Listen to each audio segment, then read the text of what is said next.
ஆண்டவரும் இரட்சகருமாய்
கடந்த 4 ஆண்டுகள் செய்திருக்கிறது. அவர்கள் இந்த மாதத்தில் தொடங்கியிருப்பது பெரிய மகிழ்ச்சிக்குரியது. அற்புதமான மாதம் நவம்பர் மாதம். அக்டோபர் 31 நீங்கள் நினைத்தால் சீர்திருத்த ஞாயிறு உருவாக்கின நாள். நவம்பர் 1ஆம் தேதி நமக்கு சகல பரிசுத்தவான்களுடைய தினம். நவம்பர் 2ஆம் தேதி சகல ஆத்துமக்கள் தினம். இந்த நவம்பரிலே இந்த கிரைஸ்ட் டிவி தொடங்கியிருப்பது பெரிய மகத்தான ஒரு சீர்திருத்தம் என்பதே தான்.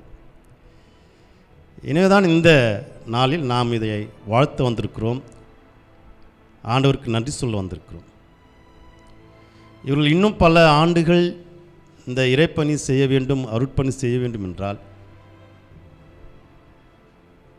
இது அவ்வளோ லேசான காரியம் இல்லை. ஒருவேளை அடியே நீங்கள் நிற்கிறேன் என்றால், அடியே நின்று இந்த தொலைக்காட்சி வழியாக உங்களோடு பேசிக்கொண்டு இருக்கிறேன் என்றால், இந்த இந்திய திருநாட்டிற்கு குறிப்பாக நாம் இருக்கின்ற இந்த வேலூர் மாவட்ட அளவில் மிஷினரிமார்கள் இந்த இடத்தை தேர்வு செய்து வந்திருக்காவிட்டால் நான் இங்கு நின்றிருக்க முடியாது. யாரோ ஒரு மிஷினரிமார் நமக்கு வழிகாட்டி வந்திருக்கிறார்கள், நமக்கு முன்னோர்கள் வழிகாட்டி இருக்கிறார்கள், முன்ன ஊழியர்கள் நமக்கு வழிகாட்டி இருந்திருக்கிறார்கள். எனவே இந்த நாளிலே இந்த அருட்பணி அல்லது இந்த இறைப்பணி என்பது இந்த தொலைக்காட்சி வழியாக இவர்கள் ஆற்றுகின்ற பணி அவ்வளோ சாதாரணமாக லகுவாக இல்லை என்பதை நான் நன்கு அறிந்தவன். காரணம், நான் ஊழியம் செய்கின்ற போது சிறிய சிறிய கையேடுகள் வழியாக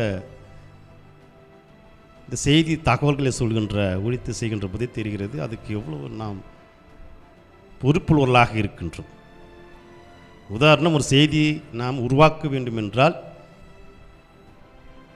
முதலில் நாம் அறிந்து கொள்ள வேண்டும், அறிந்ததை நாம் ஆவணப்படுத்த வேண்டும், ஆவணப்படுத்தியதை நாம் அதை ஆற்றல் படுத்த வேண்டும், ஆற்றல் படுத்தியதை நாம் ஒருவரை நாம் மீண்டுமாக அனுப்பப்பட வேண்டும்.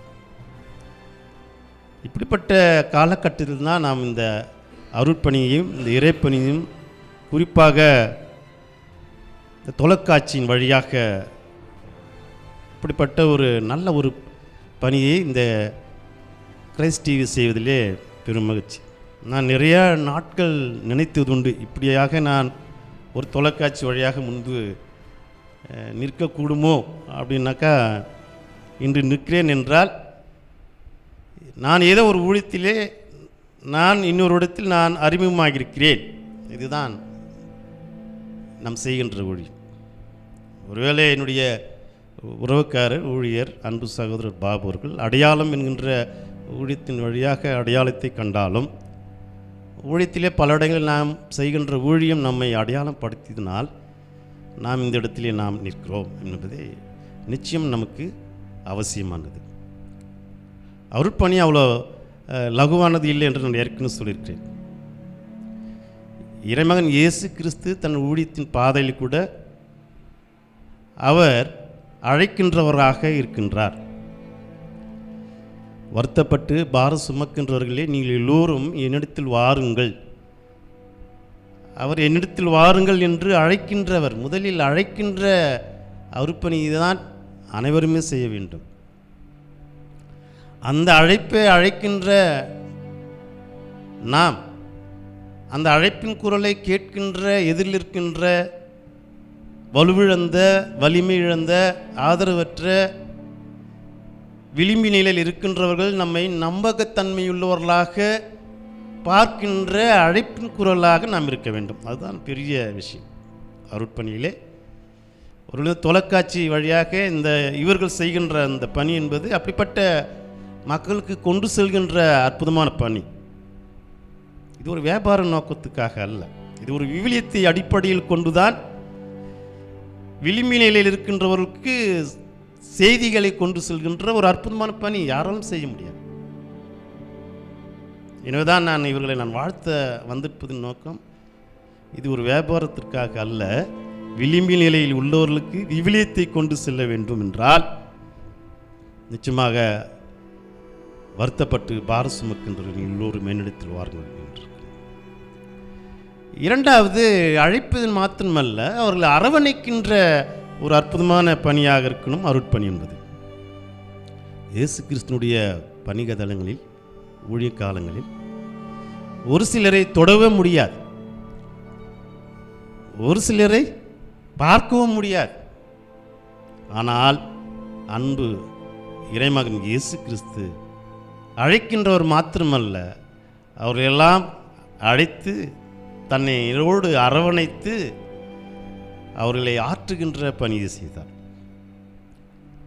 எனவே இந்த தொலைக்காட்சி வழியாக தகவல்களை கேட்டுக்கொண்டிருக்கின்ற நாம் விளிம்பி நிலையில் உள்ளவர்களை அழைக்கின்ற பணியும் மாத்திரமல்ல, அவர்கள் நாம் அழைத்து அவர்களை அரவணைத்து அவர்களை ஆற்றல் படுத்த வேண்டும். நிச்சயமாக இந்த உலகத்தில் மிக வேகமாக ஓடிக்கொண்டிருக்கின்ற அந்த காலகட்டத்தில் ஒருவேளை நாம் இந்த வயதில் இரண்டு விதமான கோரமான சம்பவங்களை நாம் பார்த்த ஒரு அனுபவத்தை ஆண்டவர் தந்திருக்கிறார். ஒன்று சுனாமி, இன்னொன்று கொரோனா. இந்த இரண்டு பாதிப்புகளின் மத்தியில் ஆண்டவர் நம்மை நிறுத்தி வைத்திருக்கிறார் என்றால், நீ இந்த சமுதாயத்திற்கு, இந்த திருச்சபைக்கு உன்னால் இன்னும் நிறைய பணிகள் செய்ய கடமைப்பட்டிருக்கிறார் என்று தான் நினைத்து நம்மளை வைத்திருக்கிறார். இது ஏதோ என் சுய குடும்பத்திற்காக, என் சுய திருச்சபைக்காக, என்னுடைய சுய சமூகத்திற்காக அல்ல. இறைவன் நம்மை அவருடைய இறைப்பணிக்காக, அவருடைய அருட்பணிக்காக நம்மை இன்னும் வைத்து கொண்டிருக்கிறார். அது உன்னால் தான் செய்ய முடியும், அது உன்னால் தான் அதை ஆற்ற முடியும் என்று தான் அழைக்கின்ற பணியிலே, அரவணைக்கின்ற பணியிலே, ஆற்றல் படுத்துகின்ற பணியிலே ஆண்டவர் நம்மை வைத்திருக்கிறார். எனவே இந்த அருட்பணி, இந்த இறைப்பணி ஒரு சம்பவம் அழகாக நினைவுக்கு வருகிறது. என்னை நினைவு கூறும்படி அப்படின்னு ஒரு வார்த்தை அழகாக கடைசி நேரத்திலே சிலுவின் பக்கத்திலே ஒரு கல்லன் சொல்லுவான். வேற ஒன்றும் கேட்கல, நினைக்கும்படி அவன் கேட்டான். உடனே வந்த பதில், நீ என்னோட கூட இருப்பாய். முடியுமா? சாத்தியக்கூறா? என்னை நினைத்தருளும், ஆனால் நீ இன்று என்னோடு கூட இருப்பாய். காரணம், அவன் அறிந்தான் இயேசு கிறிஸ்துவை. அவன் முழுமையாக அந்த குறுகிய நேரத்திலே ஆண்டவரை படித்து கொண்டான். ஆண்டவரை படித்தது மாத்திரமல்ல, இயேசு கிறிஸ்துவை பிடித்து கொண்டான். இவர்தான் நமக்கு இறைவன், இவர்தான் நமக்கு நித்திய வாழ்வு அப்படின்று நினைத்தான். அப்படிப்பட்ட சூழலில்தான் ஆண்டவராக இயேசு கிறிஸ்து தன்னுடைய பணியை செய்கின்ற போது அழைக்கின்றவர், அரவணைக்கின்றவர், ஆற்றல் படுத்துகின்றவர், அவர்கள் மீண்டும் தன்னுடைய பணிக்கு அனுப்பப்படுகின்றவர். அப்படி நிறைய பேர் அனுப்பியிருக்கிறார். எனவேதான் இதை கேட்கின்ற நாம் அனைவருமே ஆண்டவர் நமக்கு கொடுத்திருக்கின்ற தாளந்துகளையும் திறமைகளையும்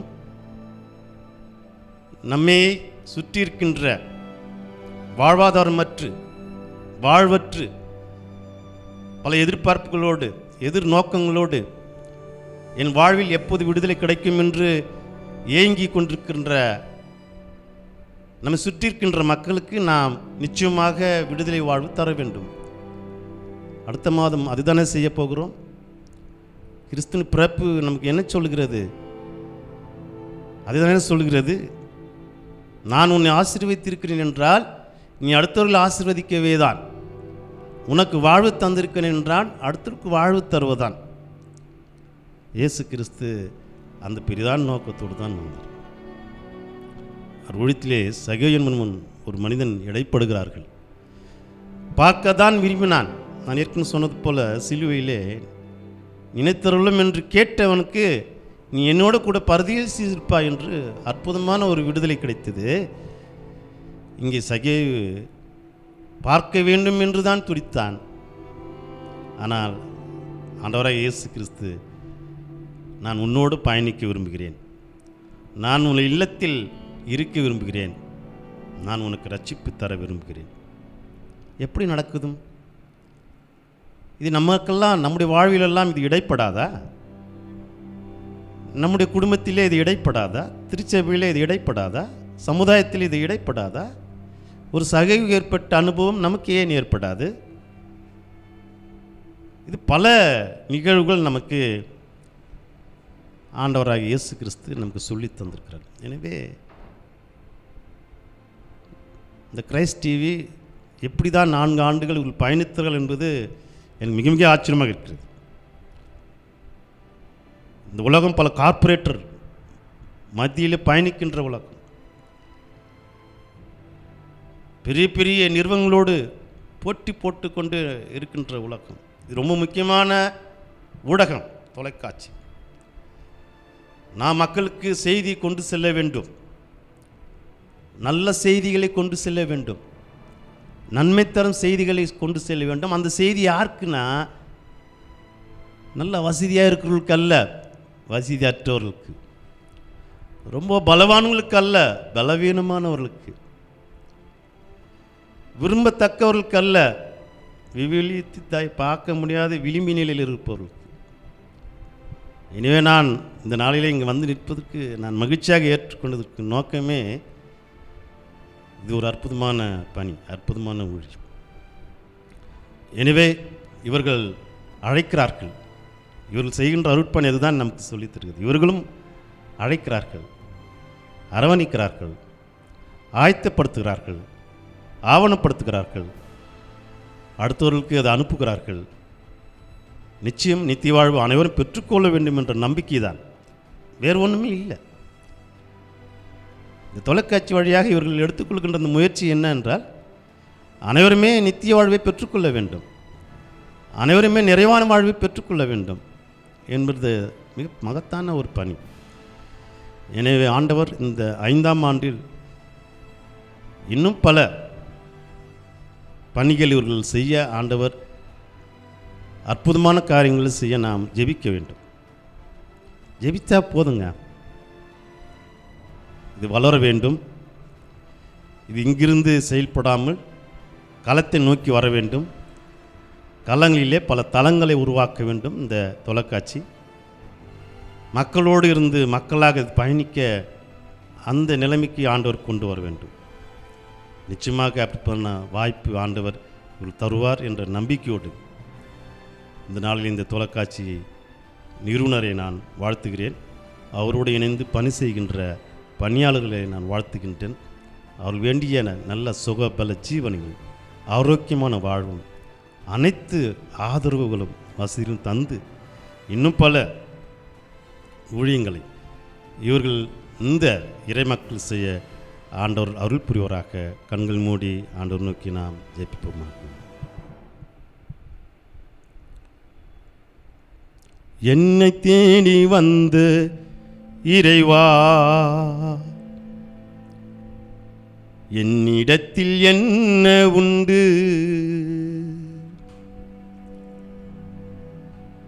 என்னத்தை நான் தந்திடுவே, என்னத்தை நான் தந்திடுவேன், என்னையே நான் தந்துவிடவா? என்னை தேடி வந்த இறைவா, என்னிடத்தில் என்ன உண்டு? பொன்னும் பொருளும் இல்லை, பொங்கி போட அரிசியும் இல்லை, போர்த்தி விட பொறுவையும் இல்லை, போற்றி பாட தெரியவில்லை. பொன்னும் பொருளும் இல்லை, பொங்கி போட அரிசியும் இல்லை, போற்றி விட பொறுவையும் இல்லை, போற்றி பாட தெரியவில்லை. எது மரியா இதுவரைக்கும் ஏழையாக வாழுறேன், ஏது மரியா இதுவரைக்கும் ஏழையாக வாழுறேன். என்னை தேடி வந்த இறைவா, என்னிடத்தில் என்ன உண்டு? என்னை தேடி வந்த இறைவா, என்னிடத்தில் என்ன உண்டு? இறைவா, விண்ணிலிருந்து மண்ணுக்கு வந்து உம்முடைய சாயலை நாங்கள் இழந்து விட்டோம் என்கின்ற